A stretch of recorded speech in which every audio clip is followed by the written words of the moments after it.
Ustadz Al-Hajj Dr. Andes Muhammad Alfian Tanjung MPD, yang alhamdulillah beliau sudah berada di tengah-tengah kita semua.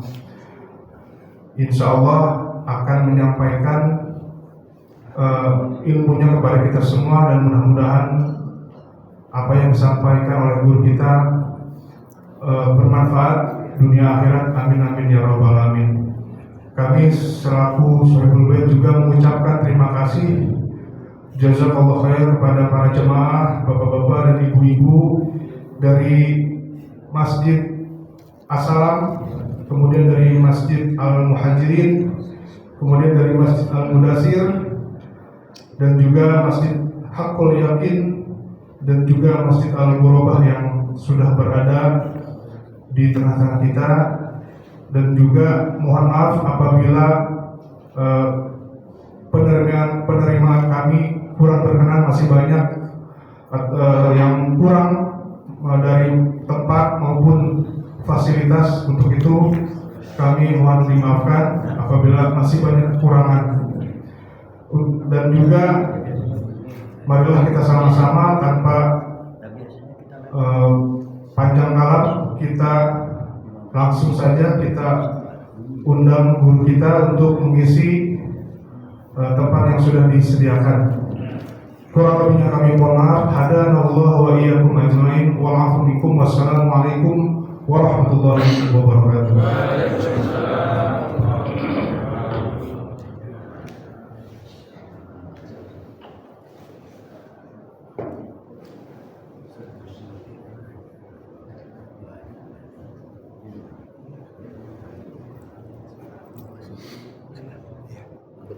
Sana ya kurang sok.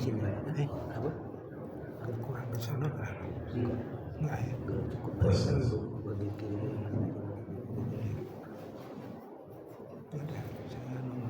Bismillahirrahmanirrahim. Assalamualaikum warahmatullahi wabarakatuh. Alhamdulillah. Alhamdulillah nahmaduhu wa nasta'inuhu wa na'udzu billahi min shururi anfusina wa min sayyiati a'malina. May yahdihillahu fala mudilla lahu wa may yudlil fala hadiya lahu.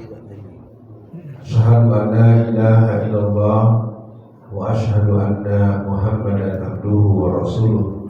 Allahumma shalli ala Muhammad wa ala ali Muhammad. Amma ba'd. Bapak Ibu dan para jamaah, tempat ini, daerah ini mungkin sering saya datangi sekitar 20 atau 15 tahun yang lalu. Ya, walaupun belum kesini tapi Masjid Muhajirin segala macam. Saya bahkan pernah khutbah Idul Fitri atau Idul Adha di antara masjid-masjid tersebut, kalau nggak salah. Karena sebagai seorang yang besar dalam gerakan politik Islam sejak tahun 80, di perjalanan saya ditanya oleh Ustadz Ramdan, Pak Kadir yang dulu manggil Dadan, tapi Dadan nggak mau dipanggil Dadan, mau dipanggil Ramdan. Saya sesuai dengan yang punya nama. Ibu-ibu, dan saya dengar di sini juga ada kakaknya abang saya, ya, Ustadz Isa Tanjung. Ada nggak orangnya? Ya, salam dari saya. Kemarin saya sudah ke sana beberapa bulan setelah istri beliau meninggal dan seterusnya. Jadi hari ini saya ditanya oleh Pak Kadir temanya apa. Tema yang hari saya sengaja minta jadwal tapi nggak ngasih. Sejumin aja kan. Saya nggak tahu temanya apa, Ustaz. Tema kita hari ini adalah visi politik keluarga, pedoman untuk umat Islam Indonesia. Perbincangan tentang politik merupakan perbincangan yang terlalu sering dibuat jadi ribet, sering dibuat jadi nggak penting, sering dibuat menjadi sesuatu yang dianggap nggak perlu. Nah, sebelum kita membahas itu, Bapak Ibu semua, mari kita mantapkan pertemuan kita dengan sama-sama membaca basmalah. Hari ini saya sangat menangkap auranya adalah aura welcome. Ya, beberapa orang menyapa saya dengan bahasa Padang, bahasa Minang. Yang tidak tahu gua Alfian Tanjung Abbas, anak Betawi asal Sumatera Jadi dalam gerakan politik di Tangerang, bapak-bapak yang ingat pada masa Zakaria Mahmud menjadi wali kota Tangerang. Dalam sejarah Indonesia mungkin dia salah satu incumbent yang nggak bisa 2 periode. Ya, kalau yang ikuti peta politik lokal Tangerang itu dulu kita punya gerakan yang bernama FPT, Forum Penyelamat Tangerang. Kalau dia orang Pemda, kalau dia orang yang terlibat di kelurahan, kecamatan, pasti gak bakal lupa dengan saya. Karena aksi kita untuk menahan keberlangsungan seorang Zakaria Mahmud, seorang wali kota yang menurut kami, menurut kita, menurut saya 30 tahunan yang lalu, ya, kita menganggap itu sebuah hal yang tidak pantas. Seorang wali kota kalau rapat selalu pakai pesawat pribadi, nikahin anak di Mekah, undangan 1000 undangan. Undangannya 1000, tapi yang datang kan 2 kali lipat. Saya terbayang tidak jamaah orang nikahin anak di Mekah dalam posisi sebagai wali kota. Kira-kira itu biaya sekian puluh miliar atas ngambil tabungannya atau mengambil akses lain.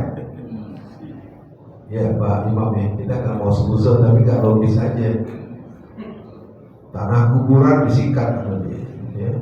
Saya punya data karena basic saya kan juga dosen. Saya 30 tahun lebih mengajar di UHK.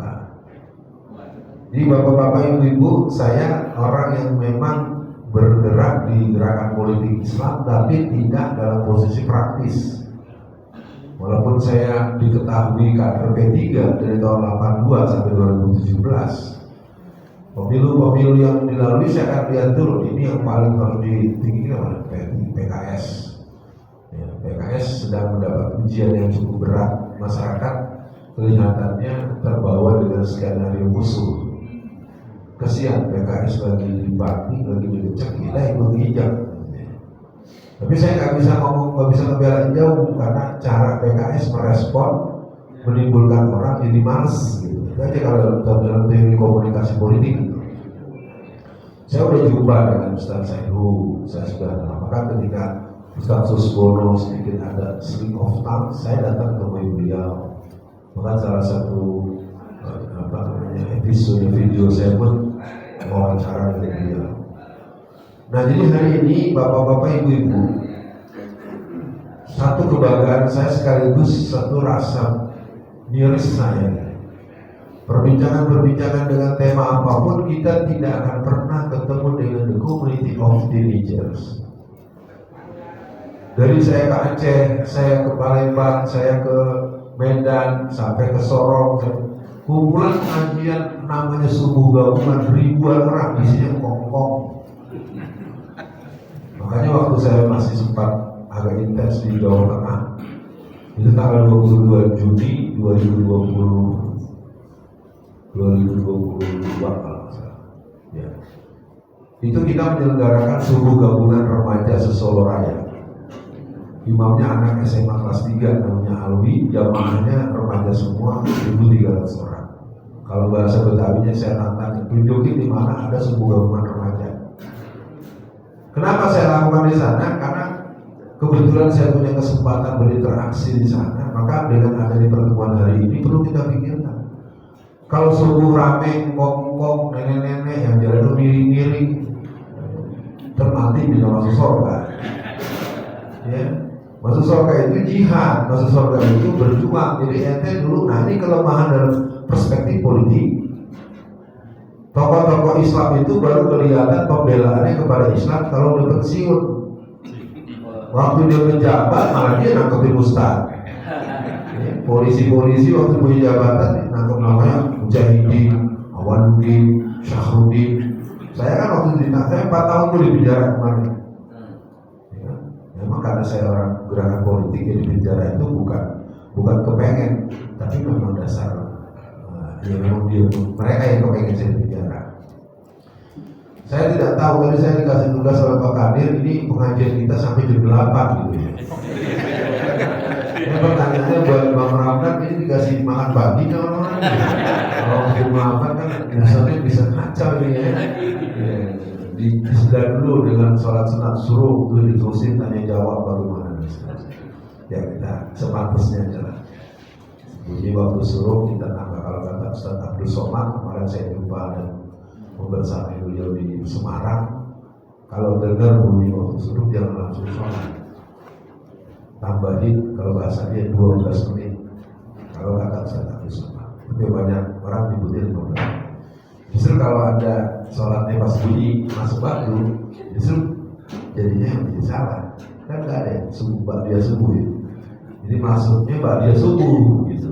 Ya udah ya, itu nanti ada gurunya. Hari ini kita akan berbincang tentang visi politik keluarga. Pedoman umat Islam dalam menjalani hidup dalam pandangan-pandangan politik. Saya tadi di perjalanan dengan Ustaz Ramdan sempat bincang. Sekarang ibu-ibu saya tantangin nih. Saya akan keluarkan uang 50.000 rupiah. Ibu yang agak muda saya minta ke Indomaret, ke Alfamart, tolong belikan saya alhami dan salami. Bapak terkejut kan? Karena Bapak nggak ngerti politiknya jauh. Dengan merek yang lain, mereka setiap hari bisa dapat keuntungan 2 miliar. Itu kan produk Muslim. Dan umat Islam sangat lemah pembelaannya kepada Islam. Ya, ini kita baru masuk ke poin-poinnya. Kedua, ketika ada kasus, jadi nggak jadi nih Bu, beliin. Dulu kemarin tadi ketawa, ya kan, bukan salah ngomong, gitu ya. Itu tadi, makanya saya terus terang hari ini Bapak Ibu, kegembiraan semangat saya masih agak kurang klop, karena nggak ada anak muda yang mau diajak ngomong soal perjuangan politik. Sama ketika saya dikenal sebagai orang yang menguasai seluruh gerakan PKI, dan orang yang kenal saya pasti nggak bisa, saya mau Ustaznya, Ustaz tadi, Ustaz PKI ya. Saya punya kawan-kawan yang sebaya dengan saya, ada guru besar UGM, guru besar UI, baik sejarah maupun politik maupun sospol dan lain-lain. Ustaz, saya ini sangat khawatir dengan gerakan PKI yang semakin. Tapi saya punya musuh dua. Saya Bapak, itu profesor-profesor, guru-guru besar sejarah, guru-guru besar ilmu politik, guru-guru besar ilmu sosial. Guru musuhnya itu dua. Yang pertama anaknya yang di rumah, yang kedua dosen-dosen junior. Wah, ini PKI ini. Bapak ini terpapar alfian.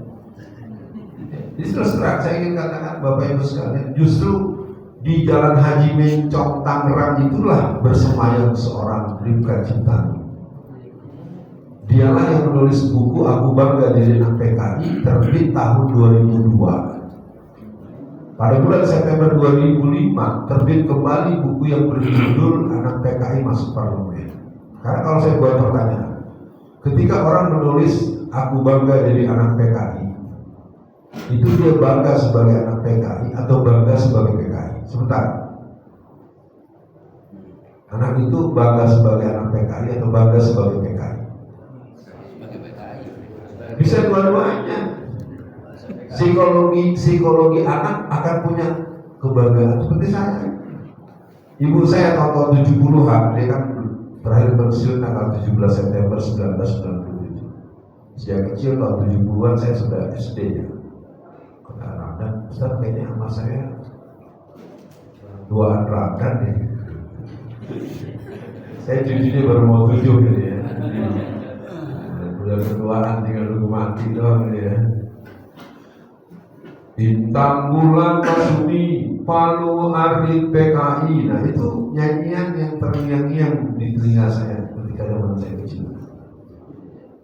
Nah sekarang kita berada pada satu pusaran gerakan politik yang kita sudah tidak lagi sadar P3 udah amblas, nggak masukkan DPR RI. Sekarang PKS lagi dapat ujian, kita semua ingin ikut nginjak juga. Pengen PKS nggak ada lagi di DPR RI. Kebayang nggak sama Anda bagaimana tahun 1988 yang namanya PDI tanpa P telah mengusulkan penghapusan pelajaran agama di Indonesia. Jadi menghapuskan pelajaran agama itu bukan kerjaan PKI Perjuangan, Tetapi sudah dikerjakan oleh PDI tanpa P. Tahun 1988 mereka mengusulkan dihapusnya pelajaran agama di sekolah. Persoalannya kan karena kita tidak punya rutinitas pengajian politik, akibatnya ketika ngedatengin Alfian yang duduk mantap, yang pengen denger, pengen nyimak. Tapi kan ada juga yang denger nama langsung pulang. Belum lagi dari polsek dan segala macam pengen ngintelin gitu. Maaf ini kan gitu. Ini Bapak Ibu sekalian, jadi hari ini sebenarnya saya tidak boleh terlalu jauh, saya mulai saja poin per poin. Perbincangan kita tentang visi politik keluarga. Pandangan kita tentang sesuatu itu akan mempengaruhi pemihakan kita dan pembelaan terhadap sesuatu. Dalam bertahun-tahun selama musik politik yang saya tekuni secara penuh memang setelah zaman reformasi. Sesungguhnya kalau bapak-bapak manggil saya ini, kalau bercanda nih, nggak berani sembarangan manggil saya kalau nggak berani bayar mahal. Saya ini koordinator fit and proper test 5 pasangan calon wali kota Tangerang. Jadi yang anda undang ini sebenarnya bukan kaleng-kaleng kalau dalam gerakan politik, tapi karena saya dididik oleh ibu saya untuk pokoknya siapa yang manggil datang. Yang penting waktunya pas, udah nggak ada lagi yang lain. Omongan tadi cuma pakai kalau ngerti. Kan kalau manggil orang lagi penting, dipentingin, langka, susah manggilnya. Kira-kira ini barangnya murah atau mahal? Iya, karena kita tuh kebiasaan kita begitu. Makanya saya udah bilang ke Pak Kades, saya nggak usah pakai gelar. Gelar saya itu Profesor Dokter Alfian. Nggak usah pakai gelar maksudnya, karena kan gelar itu mensekat orang. Pengalaman saya bergaul ketika saya berdebat dengan Gus Dur di TPI tahun 2002, ketika saya berdebat dengan Profesor Tamrin Amal Kamagola di JTV. Ini terus terang para jamaah sekalian, basic saya pendidikan. Pendidikan ini memberikan pesan buat kita. Orang sering menganggap pendidikan itu sebagai sekolah. Padahal dalam pendidikan ketika orang SD, SMP, SMA sampai S1, S2, S3, Bapak tahu dia hanya mengembangkan 2 sampai paling gede 8% saja itu otak. Dalam kehidupan masyarakat kan orang kadang-kadang merasa dokter, udah ngomong aja, Ustaznya bukan dokter. Wah, padahal agama mengajarkan tolakul ilmi ala kulli muslimin wal muslimati wa ilma minal mahdi minallah. Ini kan jadi fakta di masyarakat kita. Kalau ada majelis-majelis ilmu yang isi dianggap gak setinggi dia ilmunya. Padahal kalau kita bicara secara jujur dalam kehidupan ini, tunjukkan kepada saya orang yang pernah bilang, Pak Ustadz, nggak sholat lagi, enggak, iman saya udah penuh. Ada orang yang imannya penuh? Gak ada. Sama dengan orang gak ada yang ilmunya penuh. Kalau dalam dunia persilatan di atas langit ada langit. Nah persoalannya pada hari ini perbincangan kita menjadi aneh ketika Masjidul Amal puluhan tahun lalu dianggap tempat aliran sesat karena sholatnya nggak pakai kunut dan doanya nggak ada. Kan kata kuncinya memang tolol, nggak ada ilmunya. Beda-beda, tapi jangan terlalu ngambil kesimpulan. Tapi susah juga kadang-kadang kita yang ngerti juga tidak cukup memberikan. Ya. Saya ini P3 Pak, saya pakai sarung biasa. Bimbing doa panjang lebar juga bisa, tapi saya pemuda Muhammadiyah, orang Sumatera Barat, saya itu bidang nomor hijau, ya kan? Nah yang ingin saya katakan pada pertemuan hari ini, umat Islam menjadi terbelah ketika hanya gara-gara beda cara ibadah. Yang enak orang Kristen. Saya buka saja kalau bagi yang belum tahu bagaimana yang namanya larangan Karang Tengah Ciledug. Itu pada pemilu tahun 2009 atau 2009. Kalau anak-anak PKS itu nggak sempet mau nanya dan nurut sama saya, dapat tak kejadian PDS jadi. Kan orang Kristen di beberapa perumahan kan banyak. Ya. Waktu itu orang-orang PDS, Partai Damai Sejahtera, komplain ke KPUD. Nah sebenarnya anak-anak PKS kan banyak kan murid-murid saya juga tuh, kalau secara perjalanan pergerakan. Misalnya di mana? Ente mau menang atau mau kalah? Sekarang saya tanya dia Mas, sekarang kalau kita berjuang dalam politik, ada potensi memenangkan Kristen, ada memenangkan Islam. Politik itu kalah menang, kita menangin yang mana? Ketiga orang yang lain kita tuh suka nggak ngerti. musim pemilu sejak 1999 di masa Orde Reformasi. Kalau kita keliling sampai ke Tangerang Utara, caleg-caleg dari gereja, pendeta-pendeta itu bisa jadi anggota DPRD di kampung yang muslimnya 100%. Jadi saya ingin katakan, Bapak tadi saya tanya gitu, itu 3 orang yang jawab. Berarti Bapak nggak punya pembelaan, harus kan langsung Islam. Kita ternyata tidak. Biar aja, biar Kristen tapi baik. Emang nggak baca Quran? Bisuduruhum akbar. Apa yang di hati mereka boleh lebih kejam lagi. Jangan kau terpukau dengan omongan baik mereka. Sesungguhnya mulut mereka itu tidak sama dengan orang kafir. Kan orang kafir jelas batang. Persoalannya kan kita tidak melihat dalam perjuangan kehidupan dalam perspektif politik yang membuat kita mengerti. Jadi membuat kita kalah terus. Tangerang ini sudah dalam posisi berbahaya. Ketika terbentuknya kota Tangerang tanggal 28 bulan Februari 1998, kemudian dibentuknya Tangerang Selatan tanggal 9 bulan September 2009. Tahukah Bapak Ibu, di sini akan dibentuk Imprem Konten Kristus, Provinsi Tangerang, Provinsi Kristen Tangerang Raya. Itu yang membuat saya masuk penjara, karena saya menerangkan rencana yang mereka mau buat. Tapi kan orang-orang yang katanya dokter-dokter yang Pemkap nggak ngerti, nanya dulu Ustaz maksudnya apa. Akhirnya saya ditangkap, makanya kalau jadi pusat jangan kasar ngomongnya. Dulunya goblok, nggak percaya serius. Ketika Atut Khosia ditangkap dengan tuduhan korupsi, saya ikut demo. Orang menuduh saya mendemo membela Atut, tidak. Ketika Atut digeser, pas rol tergeser masuk Lipo. Jadi pembentukan Tangerang, kota Tangerang 28 itu kan sehari terakhir ya, Februari. Kan karena 4 tahun sekali, tanggal 29. Itu akan disambung dengan pembentukan Tangerang Timur, Tangerang Barat, Tangerang Utara.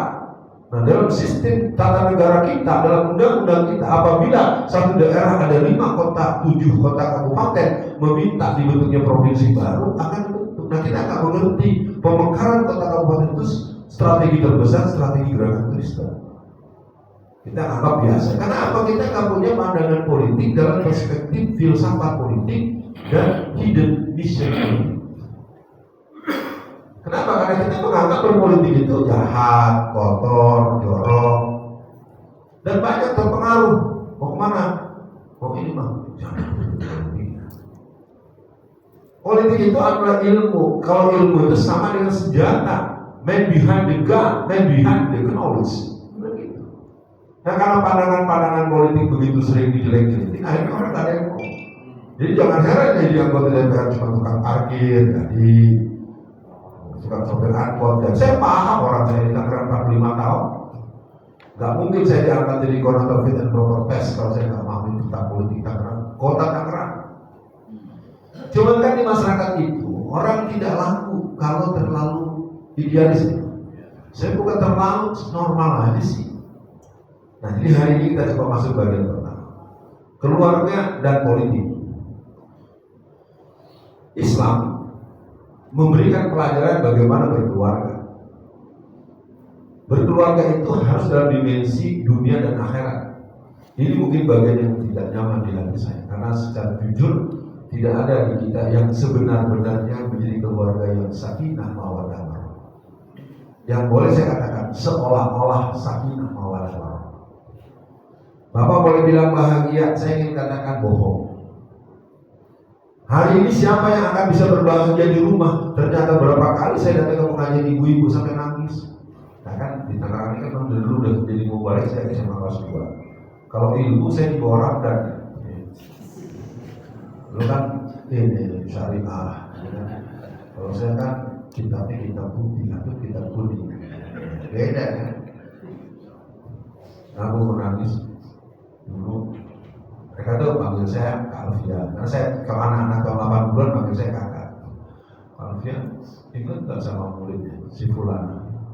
Dulu waktu dia kecil saya nyebokin, saya ini. Sekarang saya nganterin anak dia sekolah. Saya udah gak kuat. Nah, banyak ibu bapak membanggakan anaknya kerja. Akhirnya emaknya jadi budak di rumah. Lah, kalau ibu kalian nangis, nah. Betul gak begitu? Mana yang nyengir-nyengir. Harusnya tua itu bisa istirahat. Kenapa? Karena ada kesalahan memahami perspektif peran perempuan. Emansipasi sekolah tinggi diartikan boleh perempuan itu semaunya. Kita juga bisa kalahin laki-laki. Nah, itu omongan-omongan itu muncul tuh. Hanya kategori dan antara jenis. Perempuan itu tidak hormat kepada laki-laki atau suaminya kalau dianggap miskin, dianggap kurang status sosial dibandingin dia, dianggap jenjang akademisnya di bawah dia. Itu fakta sosiologi. Padahal hadis Rasul katakan jelas, apabila makhluk boleh menyembah makhluk, aku perintahkan seorang istri menyembah suami. Enak aja.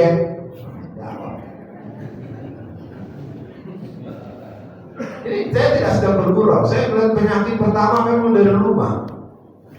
Ketika otoritas kepemimpinan di rumah tidak memiliki daya kuat, makanya pemilih karena bapaknya kemana, ibunya kemana. Saya tidak berani juga mengatakan bagaimana dengan saya. Bisa jadi saya juga sama saja. Jadi keluarga dan politik dimaknai Islam itu sebagai petunjuk dalam kehidupan dunia akhirat dalam urusan sukses, mulia, dan masuk surga. Nah, ternyata pilihan politik kadang-kadang dihitung dengan keuntungan kalkulatif nominal. Itu kesalahan fatal kita. Kita marahin orang dengan alasan amplop. Kan otak kita juga sama kok. Kalau ini terus saya naik jabatan ya, bukan saya teman bapak. Ya sama kan, otak lu juga duit tidak sekarang kelihatan. Padahal politik itu sebuah sistem mengelola sesuatu yang membuat kita mudah, aman dan nyaman. Kita ambil contoh. Waktu Gunung Semeru meletus, ada anak nendang sesajen. Pernah dengar kan? Ditangkap kan?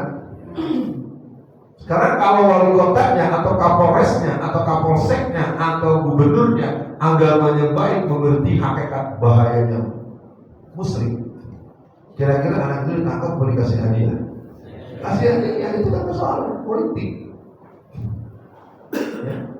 Udah tahu orang lagi bencana alam, ini pakai apa? Pura-pura lah, keong lah, telur lah, bubur hitam putih lah ini. Karena apa-apa ditendang. Udah tahu orang bersara di malam. Ya begitu-begitu kan sebetulnya ajaran-ajaran yang membuat kita ada dua amalan yang membuat kita dipastikan fina di jahannam khalidina fiha abada, yaitu murtad dan musyrik. Udah ada anak muda berani nendang sesajen, malah ditangkap. Bapak ibunya diancam-ancam. Itu kan berarti buat apa punya Pancasila ketuhanan yang Maha Esa? Wahdaniyah. Jadi sebenarnya karena kita tidak mencoba memahamkan bahwa politik di negeri kita ini sudah disiapkan oleh terdahulu kita, walaupun belum ideal, harusnya kita jangan membiarkan. Kalau kita terusin Bapak Ibu ini ingat jilbab deh. Di negara lain polisi muslimah nggak pakai nunggu bertahun-tahun, selama dia kerja dan dia muslim dia bisa pakai jilbab. Di negara kita polisi polwan baru boleh berjilbab tahun 2015. Merdeka dari tahun 45. Kita punya undang-undang dasar pasal 29 ayat 1 dan 2, negara berdasar ketuhanan yang Maha Esa, tiap-tiap warga negara berhak untuk menjalankan agamanya masing-masing. Coba. Tapi omong ini dibantah. Gimana yang kita harus tahu? Yang ditaat itu orang yang taat sama Allah. Pedomannya sudah jelas, ada undang-undang dasar. Ya, kalau Quran, hadis terlalu keren. Nah, kelemahannya kelompok-kelompok yang memahami ini tidak membuat riset dan pola-pola eksperimennya untuk sebagaimana kita menerapkan perbankan syariah. Ketika sistem ekonomi di Amerika mengalami keguncangan dahsyat, the Lehman Bank dan sistem perbankan mereka mengalami keguncangan, mereka bilang Islamic banking is solution. Nah, persoalannya kita menjadi berpolitik, kalau politik Islam kalah terus. Ya kita kenapa kalah terus? Karena kita nggak pernah merancang kemenangan. Ya saya sepulang saya dari penjara, kerja saya ini cuma 3: rumah, masjid, rumah, masjid, rumah. Ya, alhamdulillah di jalur Jawa Tengah kita sedang menyiapkan satu program Jawa Raya. Karena kekuatan Indonesia itu ada memang terahnya di Borobudur. tersambungnya dengan Tuan Guru Bojol Sumatera Barat. Karena tanggalnya sama apa? Tanggal perangnya sama, tersambung. Jadi kerjaan seorang Alfian Tanjung hari ini adalah mendidik, menyelenggarakan pendidikan politik Islam di seluruh yang saya sanggup. Jangkauannya baru Jawa Raya, Banten baru 1 kali, Lampung dan hampir 2 kali, Jakarta baru 4 kali.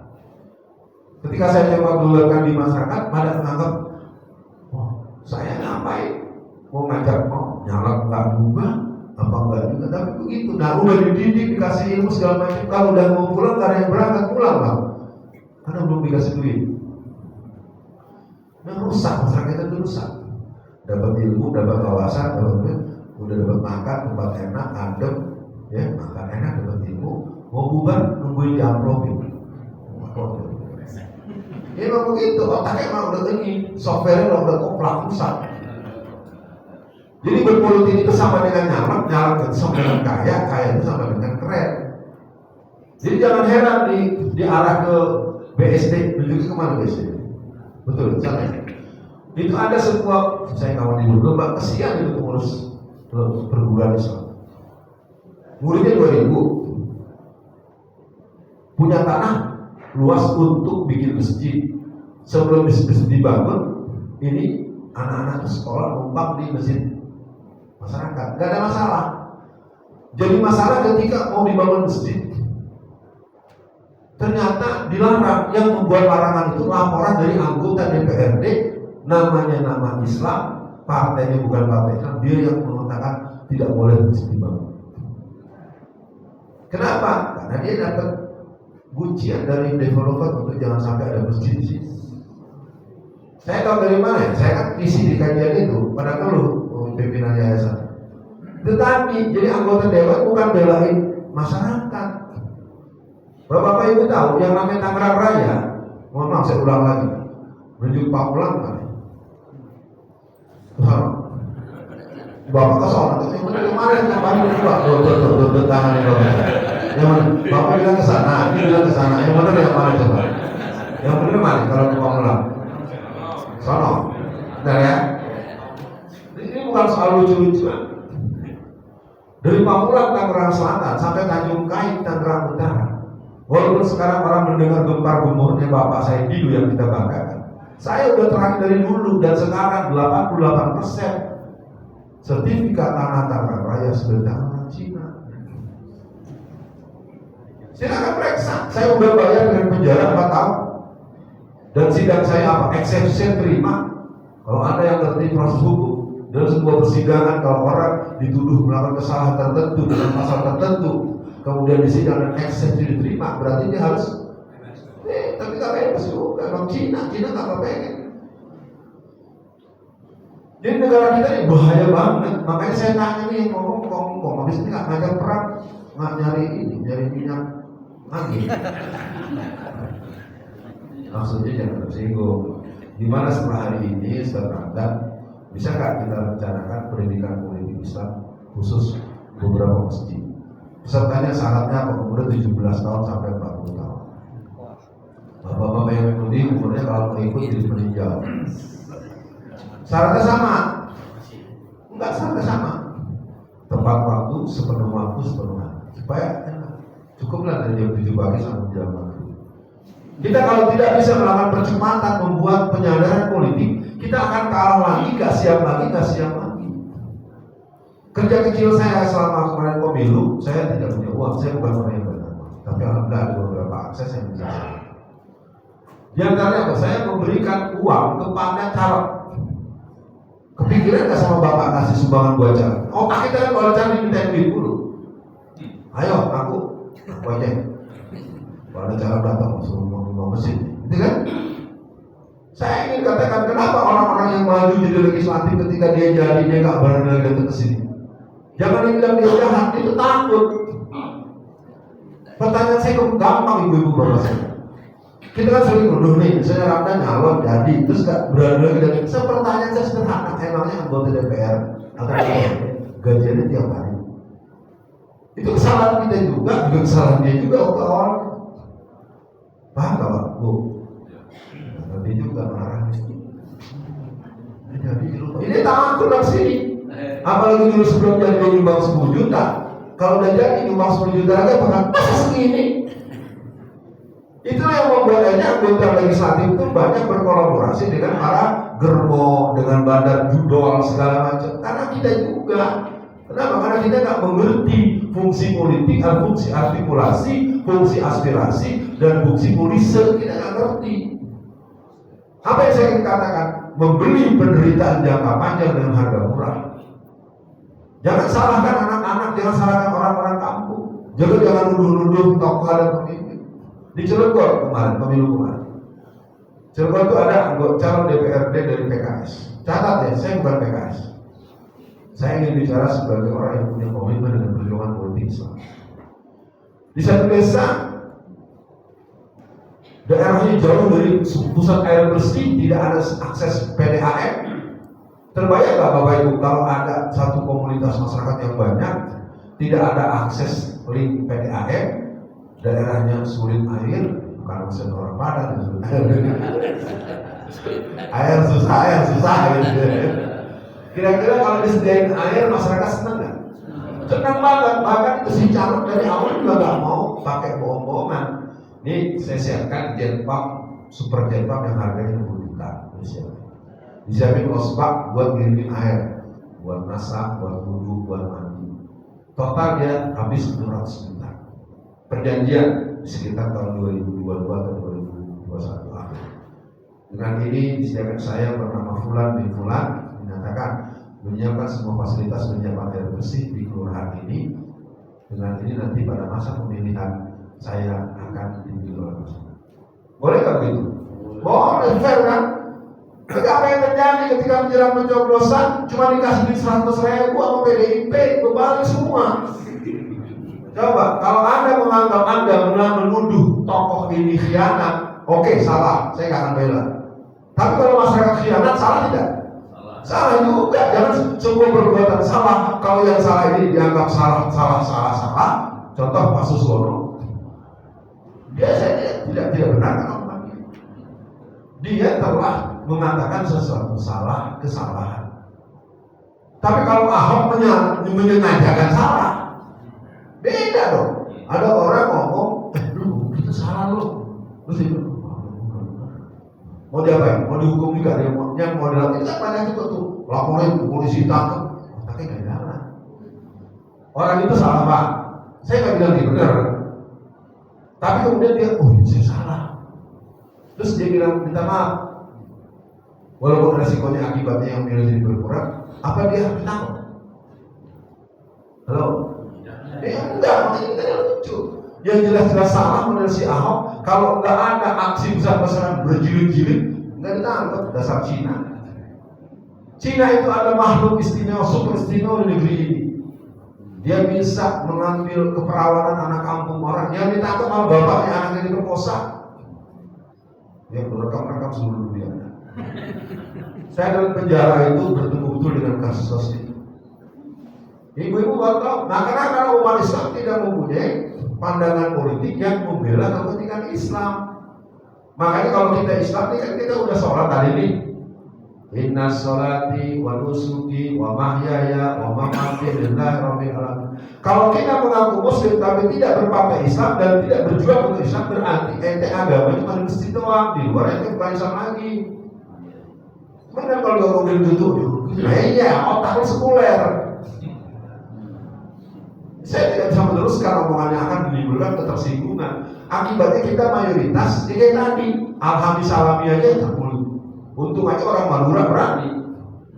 Kan yang menuntut itu kan orang-orang Indomaret Alfamart. Dia merasa kalah dagangnya di Bali, seperti daerah mana Sangkrah atau di mana itu. Maka dia minta kepada Kementerian Perdagangan agar warung-warung Madura nggak boleh buka 24 jam. Enak banget, giliran dia boleh, warung masyarakat nggak boleh. Ternyata masyarakat lagi memilih kepada warung-warung Madura. Pertama, belinya praktis. Kedua, harganya miring karena nggak digencet dengan pajak-pajak yang dibuat sedemikian rupa. Akhirnya di sini harganya katakanlah ini misalnya harganya Rp1.000 katakanlah, kalau beli di warung Madura mungkin cuma 700. Jangan coba lawan ibu-ibu jangan coba lawan. Jangan namanya beda 100 sekarang kan dikejar walaupun jalan sekitar 10 km. Saya ingat dulu zaman tahun 70-an Bu, mau beli gorengan.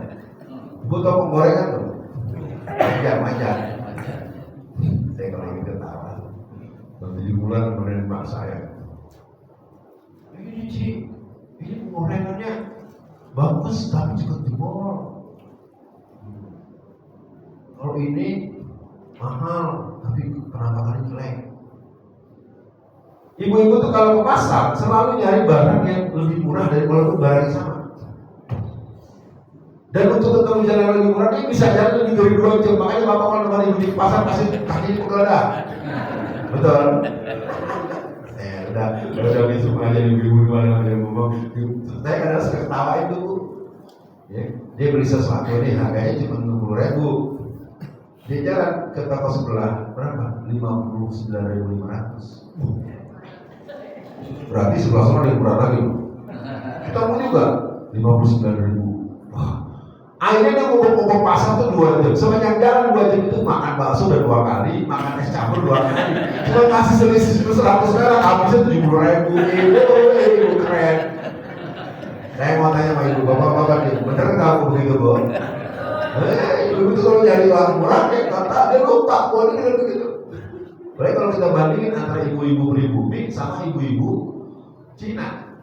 Orang Cina itu kalau lebih susah, dia makannya rutin bubur doang. Kalau dikasih belanja sama lakinya duit 100.000, dia punya alokasi berapa? Dia belanja secara standar 60.000. Yang 40.000 itu disimpan, duit hilang. Dan kadang-kadang lakinya gak dikasih tahu. Ini pengalaman saya sampaikan, walaupun bagaimana hikmah juga. Jadi satu hari ada seorang Cina udah 15 tahun, kita susah terus. Lu jadi laki-laki jangan cengeng, kata istrinya. Kalau lu mau maju, ntar gue kasih modal. Dari mana lu? Kalau gue kasih lu disiplin ya, jangan kawin lagi ya. Ini ya. Akhirnya bilang ya, dikasih 15 juta simpanan dari 15 tahun. Jadi kalau bahan kita sama dengan orang Padang.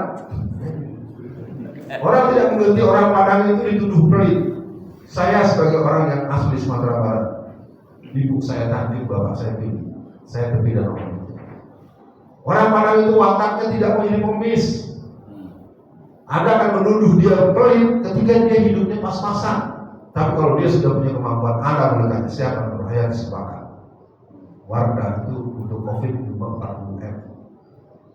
Ini saya bukan membelain, cuma kita memahami sistem dan pola cara orang menjalani hidup. Tunjuk tangan, siapa yang pernah ketemu orang Padang jadi pengemis di jalan? Gak ada, dia pernah pengemis dengan nyopet.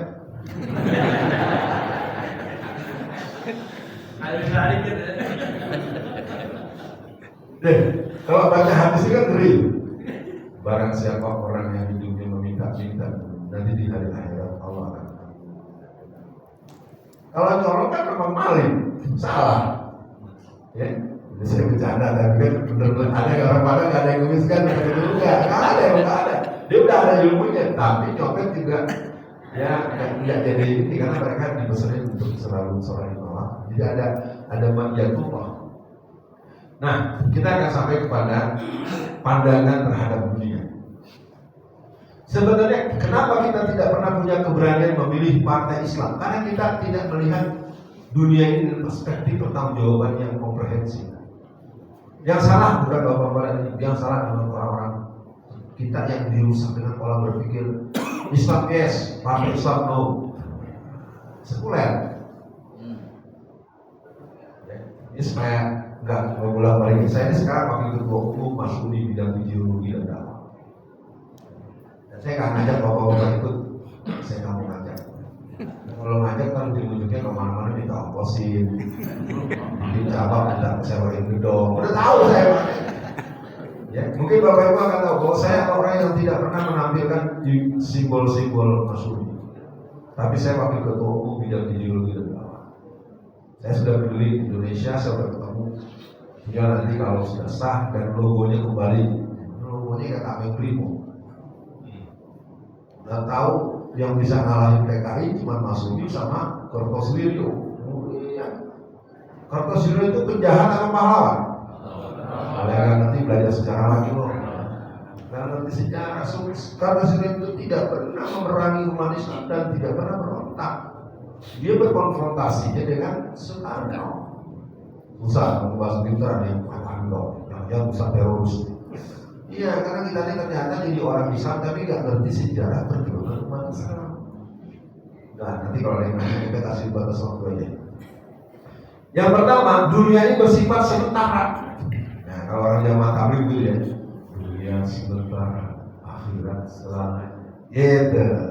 Kalau Ustaz Abdul Somad, pilkada sementara, persahabatan selamanya. Gitu. Ya, Ustaz Abdul Somad ke backup calon gubernur Riau dan jadi namanya Abdul Wahid. Itu dicalonkan oleh PDIP. Jangan emosi dulu, santai ya. Karena saya sama Sahrudin menang, legasinya di antara dari saya. Mau saya belum maju lagi kan menang. Orang kan nanya sama saya, kenal saya 40 tahun kan nanya saya siapa? Sahrudin. Saya nggak ada urusan, saya nggak kampanye, saya nggak main ke rumah dia, saya nggak minta apa, kamu nggak mau saya. Dalam artian bukan karena itu saya mau membela orang. Saya sebenarnya ingin memutus bahwa sebenarnya kita berat menghadapi kebangkitan PKI yang dimotori oleh Bapak Ibu Fafa. Jadi Bapak Ibu Fafa ini sedang melakukan proses originalisasi kebangkitan PKI yang sesungguhnya. Cuma masyarakat susah diterangin, tapi ujung-ujungnya gue ditangkap lagi. Gak pernah ditanya, Ustaz, emang Ustaz boleh berangkat? Saya 80. Ustaz gak tahu apa soal PKI. Sekarang tadi saya bercandain aja Bapak Ibu. Di sini ada yang suka jadi balik nih ya. Suka ceramah Maulid Nabi gak? Emang udah hidup zaman Nabi? Kalau nggak ngerti omongan saya, Bapak nggak nyambung nih. Jadi kalau kita menerangkan bagaimana komunis mensistematika gerakan komunis, bagaimana dari Snefes, Marsemaun, Darsono, Naruto, terus Simono, terus sampai musuh-musuh. Itu kan saya memang kapten neranginnya sampai ke orang-orang yang tersebar di DPR RI, sampai yang di partai-partai. Di P3 itu ada yang namanya Oki Asokawati. Oki Asokawati adalah putri daripada AKP Anwas. AKP Anwas adalah seorang polisi. PKI itu yang banyak menyiksa ulama tahun 60 tahun 50-an. Jadi DPR RI di P3 coba. Asik kan? Kita itu. Karena kita kalau orang ngomong nggak dilihat bahwa dia punya kapasitas, punya otoritas, punya integritas, dan dia punya referensi. Lalu ketika saya yang umurnya baru 60 tahunan kurang dikit, emang saya belum bisa, belum ngerti. Lalu saya nggak boleh ngomong PKI, sama lu nggak boleh ngomong Maulid Nabi, belum lahir zaman Nabi. Sama dengan bapak-bapak yang paling tua, emang udah ada yang hidup zaman Nabi. Ini maaf ya, sering sekali di forum-forum itu kita tidak berbincang substantif, kita nggak bicara bagaimana, lebih banyak akhirnya supaya orang jangan dengar. Saya ditangkap itu terus terang aja, karena ingin membuktikan pada masyarakat bahwa PKI itu tidak ada. Kasus saya yang kedua kan ada pernyataan saya di Twitter saya di bulan Februari 2017, pencoblos PDIP 85% adalah anak cucu PKI. Banyak marah dulu saya itu wawancaranya si Rika Ciptaning di La TV tahun 2002. Dia wawancara bahwa yang mencoblos PDIP keluarga besar PKI sejumlah 15 juta. Kata Rika Ciptaning di TV La TV sebelum jadi TV One. Nah di penghujung wawancara, pewawancara nanya, loh kan udah lama Mbak nih, berarti bisa dia sekitar 20 juta nih. Saya merujuk dari dia yang ngomong gak ditangkap, yang ngasih tahu yang ngomong ditangkap. Sama kalau bapak bawa motor diambil sama maling, yang ditangkap malingnya apa yang ngasih tahu. Nah itu dia, itulah Indonesia. Hari kan begitu. Ya jadi bapak-bapak ibu-ibu bisa memahami. Hari ini sebenarnya bahan kita membutuhkan dialog yang agak panjang, tapi kita punya waktu kurang lebih 15 menit. Yang kedua, ada banyak pilihan situasi dan keadaan yang melenakan, yang mengalihkan, bahkan membuat kita tidak peduli. Tadi di perjalanan saya belum terangkan, kita ngobrol dengan Ustaz Ramdan. Bapak-bapak ibu-ibu tahu LIPO? Halo? LIPO itu kan akronimnya lama-lama Indonesia pasti punya kopi. Pasti bapak-bapak ibu-ibu nganggap itu bercanda kan? Itu beneran. Yang ngomong mereka sendiri, di kalangan mereka sendiri. Nah, nanti kejauhan. Sekarang yang kita punya. Tahu Islamic Village? Halo? Gerbang tol, ketika jalan tol dibuat tahun 90-an itu muternya cuma Islamic doang. Makanya Islamic. Lalu kemudian berubah memutari Lipo Karawas. Itu politik bisnis, Pak. Mereka putar sehingga akhirnya dalam jadi sepi, macet cedera. Makanya Lipo. Per Desember 2015 Lipo itu mendapat keuntungan total 400 triliun. Itu tadi umat Islamnya lurah, camat, tapi otaknya cuma otak seamplop, sama sepajero doang. Yang namanya polisi itu mempengaruhi akses mempengaruhi. Ayo kepada nganggung-nganggung sekarang. Dari awal Pak, gerbang tol itu Islamic. Kenapa kemudian berputar dari muterin Lipo? Pasti dia keluar duit. Kalau keluar duit cuma betulin pengkolan masuk memutar doang kan paling nggak sampai 20-30 miliar. Jangan 10 miliar nggak sampai. Nah sekarang dia untungnya per Desember 2015 ini udah 400 T. Kenapa? Dia mainkan di sini Lipo. Lipo itu bersamaan dengan Islamic. Islam tahun 1967 Abah Dinan Helena Setiawan membeli 20 hektar. Nah, Mukhtar Yadi tahun 1967 juga beli. Kalau ini ketika bapaknya besar terkenal, dia jadi warisan anaknya. Kalau ini konsorsium, Mukhtar Yadi turunkan ke James Riyadi turun ke Bakar Riyadi. Kalau kita enggak, bapaknya kaya, anaknya cuma ngeduk doang. Bapaknya terkenal, kaya, anaknya belajar, sekolah kagak. Beda kalau orang Cina itu dia makanya saya bilang perbincangan hari ini sebetulnya perbincangan yang harusnya juga menghadirkan pemuda-pemuda dan remaja kita diskusi. Karena ujung-ujungnya cuma PNS. Saya ngalamin lah pokoknya di negeri kita itu nih. Saya ngaji di sekarang pengajian hari ini saya ngaji 10 titik misalnya. Bapak-bapak, ibu-ibu, saya kebetulan dekat dengan yang Fadlizon, dekat dengan yang namanya Muzani. Ini bohong-bohongan, walaupun belum dekat beneran. Dekatnya beneran tapi konten omongannya ya. Nanti kalau ada pembukaan calon ASN atau PNS, bapak-bapak bisa hubungi saya. Di semua departemen. Nanti saya jamin 3 bulan SK keluar. Setelah pengajian selesai, kira-kira jamaah berebut minta nomor handphone saya kan? Halo? Oh, di semua pengajian ada begitu. Oleh tim saya dibikinin grup kan, satu grup kan ada yang 1.200 ya, 1.024, 1.000. Saya punya grup. Karena grupnya banyak, masing-masing 1.000, anggaplah 10 grup, 10.000. Masing-masing saya kirim. SK, ASN untuk semua peluang akan dikeluarkan bisa lebih cepat 2 pekan. Kira-kira tanya apa lagi? Saya langsung sambung. Yang berminat agar membeli DP 250 juta. Pertanyaan saya, ketika saya ikut begitu, ada yang nawar nggak? Nggak ada. Saya pengalaman saya begitu. Jadi di negeri kita itu kalau ada peluang jadi pegawai negeri, nggak ada lagi. Pokoknya maaf ya, jangan tersinggung. Ini saya bukan benci dengan pegawai negeri itu hukumnya apa?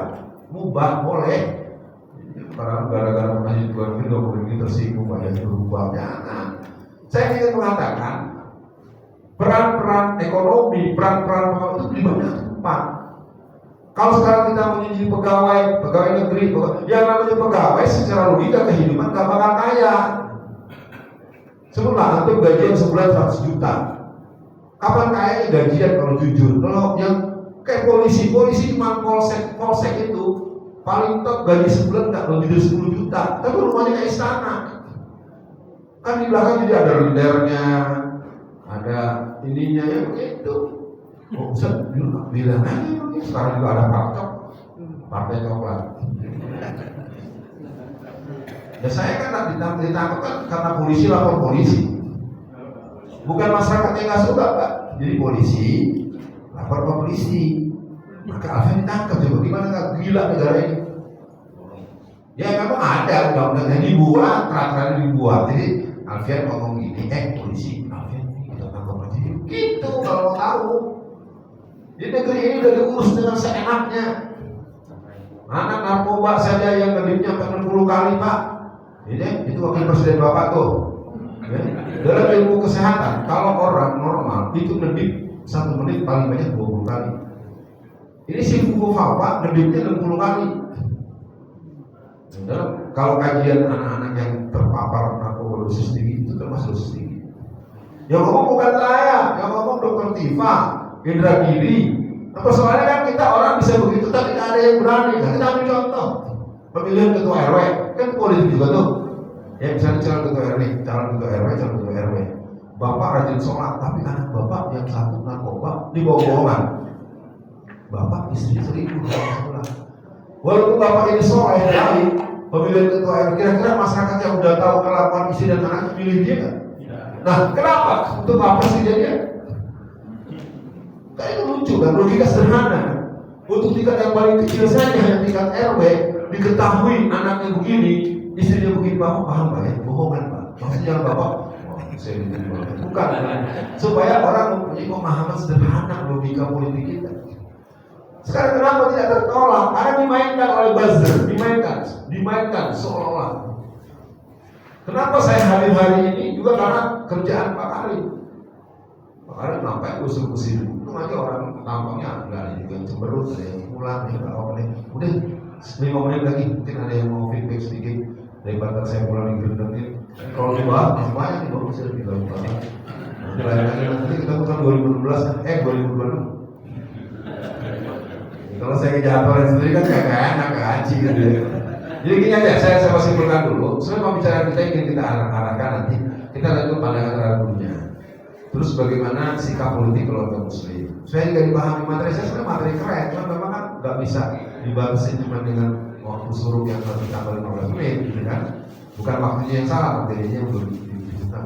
Ya saya pikir dulu sementara yang kata kuncinya, ayo bapak-bapak ibu-ibu, kalau kita beramal, amal kita Islam, politik kita Islam, ekonomi kita Islam. Kita bangga dengan perbankan syariah, kapan kita bangga dengan politik yang halal? Ya, PKS keren, P3 dan semua bagus. Mereka punya pedoman, cuma mereka belum mendapatkan pemahaman ideologis terhadap bagaimana mereka berjuang. Perbedaan partai bukan perbedaan agama. Tapi kalau membedakan antara partai Islam dengan PDI Perjuangan, ya sama, membandingkan masuk dengan PKI. Nggak usah tersinggung. Bukan memfitnah itu fakta kok. Ya, udah. Siapa yang mau sebelum saya tutup satu orang, ibu-ibu ada? Bu, tadi bilang saya melanggar HAM lagi. Ya, ibu nggak ada salah mas. Mengenai terkait dengan Ustaz Abdul Somad mengendorse tokoh dari PDIP di keluarga Riau. Apakah ada siasatnya atau enggak? Ada dong, dan udah menang. Jadi gini teman-teman ya, bapak-bapak sekalian. Sebenarnya kita sering tidak memahami bahwa memunculkan kepemimpinan itu. Sebetulnya istilahnya partai-partai itu kan perahu. Saya tidak mengatakan remeh. Kalau mau pakai, sekarang mau majuin partai Islam. Partai Islam itu kagak lolos. Mau majuin partai PKS katakanlah. PKS kan beda calonnya. Tetapi PKS tidak mencalonkan orang yang diinginkan. Saya contohkan di Lampung Utara. Lampung Utara itu alhamdulillah yang menang namanya Hamar Tommy. Dia juga dengan saya tidak ada urusan dengan mendukung yang ada tanda tangan, nggak ada. Karena saya sudah datang ke sana waktu pendidikan politik angkatan ke-21, saya datang ke Lampung. Ibu-ibu, saya minta 2 menit untuk penegasan. Ketika saya ke Lampung itu, pendidikan politik peserta 136 orang. Dalam kelas syaratnya 3. Tepat waktu, seperti sepenuhan. Jadi ada yang telat saya usir, tidak ada urusan. Satu, antum tahu nggak? Calon bupati tidak boleh masuk ruangan pendidikan politik. Gimana nggak boleh misalkan? Padahal yang biayain dia, yang di tempat dia, pas masuk jam materi, dia datang ke tempat saya. Kalau bapak masuk, saya pulang. Kenapa? Ini ideologi ini dijamin 100% akan dukung bapak. Saya mendidik mereka agar punya orientasi berpolitik itu bukan memenangkan orang, tapi memenangkan misi, memenangkan akses dan jembatan perjuangan Islam. Keras dia memenangkan, dia merasa keluar duit kan, tapi di penghujung waktu dia ngerti. Misalnya, ketika kemudian beliau mendaftar 27, 28, 29 Agustus, ada pertemuan lagi, baru bisa kasih masuk. Kan saya pas, orang namanya pendidikan politik, ngapain masuk orang itu cuma nggak ada masalahnya. nggak ada masalah juga. Cuma saya bilang nggak bisa begitu. Nah kembali pada saat kami sholat, saya dengan beliau memang beliau membatasi untuk lalu WA saya. Mendikirimkan apa alasan memilih Abdul Wahid segala macam. Nah pilihannya memang itu tadi, kita jujur ya, kita kan nggak nyiapin orang sama nggak nyiapin uang. Kok Ustaz ngomong uang sih? Iya. Kita begitu ingin keluar uang banyak kalau ada bencana alam. Bencana alam di mana kita buru-buru nyumbang uang, nyumbang selimut, nyumbang apa mie instan, nyumbang. Tapi kita tidak pernah mengantisipasi dengan menghadapi bencana politik. Terus terang saya itu membagi uang kepada cara-cara itu bukan jumlah nominalnya, tapi memberikan kepercayaan kepada tujuannya. Dan saya karena saya aktivis gerakan politik, saya lihat yang orang bakalan menang. Jadi yang bakalan menang saya lihat dengan. Bahkan salah satu caleg itu datang, saya dengar dia bisikin sama istri, mama, udah bukan mama, ini cari amplop. Jadi mikirnya saya datang, saya mau dikasih duit, ternyata saya ngasih duit. Apa tujuannya? Bukan saya bilang itu bukan duit saya, itu kebetulan beberapa orang yang ngerti main berpolnya, tapi ada duit 200 juta. Saya datangnya kasih sejumlah, ya semau saya lah, 3 juta, 20 juta, pokoknya dibagi sebar-sebar, pokoknya ada yang dibagi-bagi. Karena pertanyaan kita, tahu nggak kita kenapa di DPR RI sekarang sampai 200 orang yang PKI? Karena kita nggak pernah mikir bahwa calon-calon mereka itu dibiayai oleh orang-orang mereka yang dari Austria, dari Cina, dari Korea Utara yang orang Indonesia. Jadi kalau ada nyalek, sampai sudah pintiro, ya bang, aku tak dapat jawabannya lagi oh, modal berapa? Aku cuma ada uang 300. Jadi DPR biasa menang berapa? 4,5. Di 3,8 M itu dikasih. Sekarang coba ngomong malu semuanya apa? Gak pernah kan kasih perak pun sama calon. Gak usah semua dikasih pelajaran ini. Karena itu benar. Subuh ke masjid sama keluarga tanggung jawabnya benar. Efeknya besar. Nah kesal. Saya tidak mengatakan harus begitu ya. Maksud saya lakukan. Jangan sampai dia itu gak berani datang.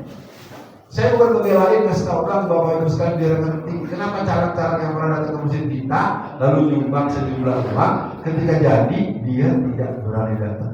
Aslinya takut. Kan sholat 5 waktu. Betul nggak Bu? Bu? Iya, sholat 5 waktu. Nah, kalau setiap mesti datang barangkan untuk ngarepin dapat duit. Kalau masing-masing dikasih 10 juta bilang dikit, nah masing-masing 50 juta dong saya keluar. Kalau 50 juta satu hari di 105 waktu mesti yang berbeda-beda. Nah akhirnya dia jadi backup proyek-proyeknya orang-orang judol, ojol, segala macam. Bukan ojol, kalau ojol di masjid tidak pendidikan namanya ngawur. Ya. Udah gitu ya, jadi Abdul Somad tentu ada alasan. Saya tidak perlu dan saya juga ngomong dengan Ustaz Sayyid, pokoknya saya suruh berdiri nomor 3. Kalau saya kan nanti temenan, kalau gue temen Abdul Somad, nggak mungkin Ustaz Abdul Somad pilih sembarangan, gitu aja. Kita nggak musuhan kan namanya pilihan kan. Kayak ibu bapak masuk ke rumah makan, di rumah makan Padang ada menu hati. Ya insya Allah pasti enggak lah. Ya. Lalu ketika nanti makannya rendang, ini makannya jadi kira-kira begitu. Nah makanya supaya tidak begitu, nah itu ada pembicaraan jauh-jauh hari itu dibuat. Makanya saya membayangkan kalau Allah kasih saya terus bisa berinteraksi dengan, saya udah ketemu ketua partai semuanya. Memang harus pemahaman. Gak usah bersatu, ngapain? Gak usah diusul bubar, partai kebanyakan. Bu, apa ya? PKS secara nasional cuma dapat 12 juta orang. PKB cuma 16 juta orang. Potensi suara umat Islam itu 200 sampai 240 juta. Kenapa kita tidak terima? Bapak menolak, coba pelajari. Golkar masih ada nggak? Halo, Golkar masih ada nggak? Demokrat, Golkar bukan? Golkar, kalau nyari orang yang ke jalan. Nih, Golkar, Demokrat, Golkar, Gerindra, Golkar semua. Lu jadi kan ngerti kesian ya lu. Jadi kalau betul belum ada P3, PKS, PBB, mereka tidak. Yang tidak terjadi adalah gerakan pendidikan politik dan pemeran itu baru mereka catat. Jadi sebagai penutup, satu hari ada peperangan dahsyat. Dalam analisa intelijen militer, Rasulullah itu adalah sahabat dan seorang sahabat. yang memang menguasai perang. Katakanlah sekali berkali. Ya Rasulullah, kekuatan musuh itu ada sekitar 200.000.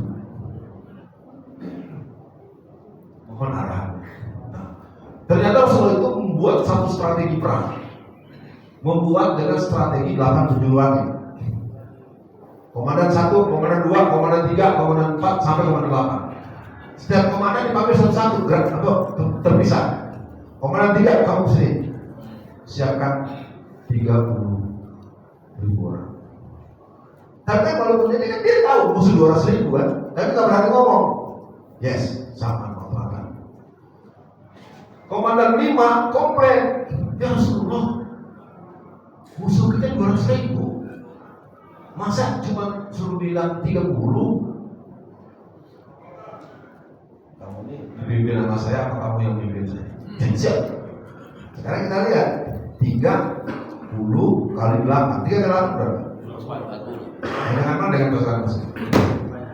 Itu yang saya maksud. Sebenarnya nggak boleh ngomong hukum juga, tapi kan memang ada kisahnya. Jadi maksud saya udah P3, PKS, PBB, ayo masing-masing. Saya ini pengkader P3. Di P3 itu ada 6 prinsip partai, 6 prinsip partai, 5 khidmat partai.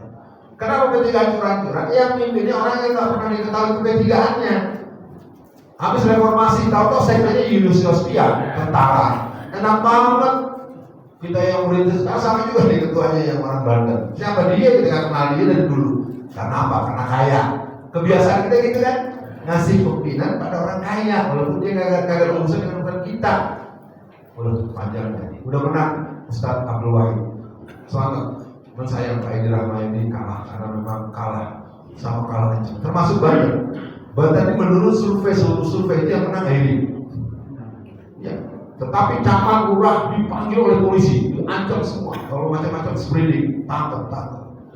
Ketika kampanye, Airin tidak bisa mencairkan duitnya sendiri. Gila kan? Orang punya duit sendiri kan, kalau uang dalam jumlah besar kan, kalau kembang kan harus prepare waktu. Saya mau dipakai tanggal 10, perlu menambah, dibutuhkan dana misalnya 3,5 miliar misalnya gitu. Itu kan mau dari tanggal 1 kan? Ini dari tanggal 1 nggak ada jawaban, udah deket nggak boleh. Jadi atas diperintah jangan dikeluarin. Nah kan nggak fair. Jadi ini PKI perjuangannya sedang menuju PKI yang sebenarnya. Ini kan karena dibentuk oleh negara kita hari ini. Penguasa yang sah yang kita banggakan dan punya potensi di pemimpin yang hebat namanya Prabowo. Saya pesankan buat Bapak Ibu, Prabowo ini sedang dalam keadaan yang sangat berat. Kita doakan, kita bantu semampu kita, walaupun kita belum bisa percaya penuh. Ya, nanti ada pembahasan yang nggak pakai layar-layar itu. Jadi kondisi sekarang penguasa yang berkuasa dikuasai oleh penguasa yang pernah berkuasa. Waduh, panjang pengajiannya. Kita berdoa dulu ya. Nanti kita ketemu lagi tahun 2026 atau 2028. Auzubillahi minasyaitonirrajim. Bismillahirrahmanirrahim. Asyhadu an la ilaha illallah wa asyhadu anna Muhammadan abduhu wa rasuluh. Allahumma sholli ala Muhammad wa ala ali Muhammad. Allahumma inna nas'aluka salamatan fid din wa aziyatan fid din wa barakatan fil rizqi wa taubatan qablal maut wa maghfiratan ba'dal maut. Allahumma awin alaina fi sakaratil maut wa najatan minan nar wa afwahi dal hisab. Rabbana zalamna anfusana wa illam taghfir lana wa tarhamna lanakunanna minal khasirin. Ya Allah, pagi ini kan berkumpul para orang-orang yang usia kami sesungguhnya melampaui batas dari peran-peran politik dan sosial. Paling tidak hari ini ada kesadaran baru buat kami untuk membangun negeri Banten menjadi Banten Darussalam, Banten yang mengarah kepada Hizbul Islam wal Muslimin. Berikan kepada kami masjid ini, masjid-masjid yang hadir pada pertemuan pagi ini, kesiapan untuk terus melahirkan pemuda-pemudi yang cinta kepada agamanya, yang siap membela kepentingan Islam dan umat Islam dalam situasi dan tempat dan keadaan bagaimana juga. Ya Allah, Banten secara umum, Tangerang Raya dalam keadaan berbahaya. 88% sertifikat tanah di tangan orang-orang kafir, persisnya orang Cina dan orang-orang yang kami mohon padamu ya Allah, dengan keterbatasan yang tersisa 12% saja, berikan kepada semua orang-orang yang memiliki kemampuan baik keuangan maupun otoritas kekuasaan untuk segera mengatur, membeli kembali, merapikan sertifikat tanah-tanah mereka, melakukan kepastian masjid-masjid yang memiliki kekuatan hukum tetap, agar seluruh masjid-masjid di Tangerang Raya memiliki izin mendirikan bangunan. Dan semua kita, semua yang berkumpul pada hari ini juga bersiap untuk membimbing anak-anak, cucu-cucu, keponakan, menantu dan lain-lain. Ya Allah yang Maha Rahman, kami sadar betul bahwa negeri kami sebenarnya bukan hanya tidak baik-baik saja, tapi negeri kami sudah hancur-hancuran. Kami mohon tolong ya Allah, mudahkan kami untuk mendidik putra-putri kami sebagai putra-putri yang soleh dan solehat, cucu-cucu kami, cucu-cucu yang soleh dan solehat dan siap berjihad membela Islam.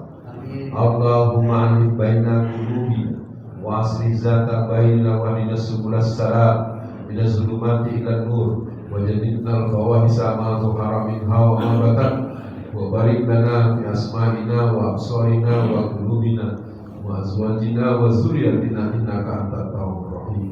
Allahumma nawwir qulubana bi nuri hidayatika bi nuri samsika abadan abada kama nawartal arda bi rahmatika ya arhamar rahimin.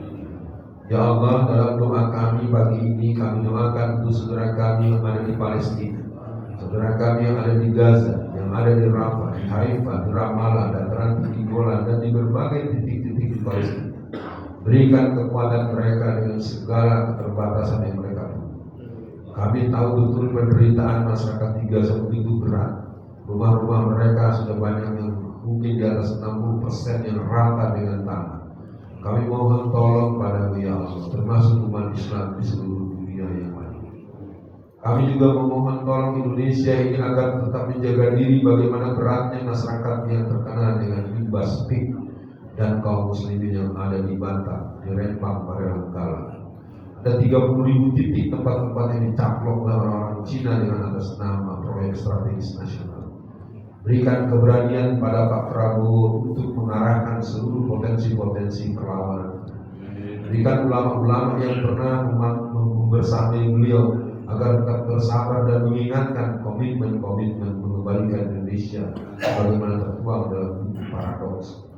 Ya Allah, kami di sini masyarakat biasa, kami tidak punya apa-apa, kami sudah pensiun, kami sudah tidak mempunyai kemampuan keuangan yang memadai, kami tidak mempunyai banyak kelebihan secara duniawi, tapi kami punya Engkau ya Allah.